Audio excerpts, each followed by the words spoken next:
Okay, so I'm delighted to be here in Wuppertal, in Germany, with my dear friends, Frankie and Carlos. I think we've had the great honour of meeting Carlos's colleagues on the IEA's Energy and Buildings and Communities program over the last 24 hours, but really special is the last 3 or 4 hours we've spent here at the Solar Decathlon, which has seen 16 universities from all around Europe come together and compete to create efficient electric houses powered by renewables. It's been incredibly inspiring. What stood out to you, Frankie? Well, I loved that since the last time I had a look at Solar Decathlon, they've really expanded the scope of what the students are judged on. Yep. So those more traditional elements you highlighted are, you know, a couple of, I think, 10 criteria. Yep.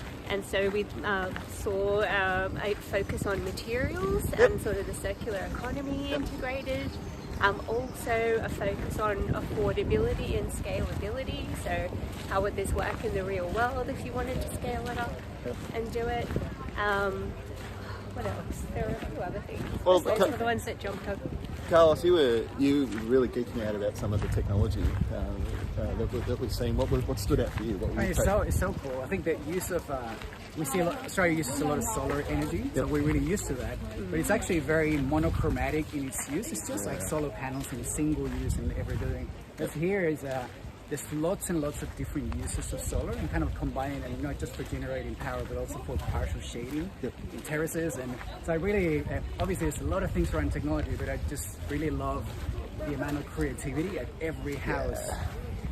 Is really sustainable in really different ways, and I just love that. Like, so many students come up with so many ideas.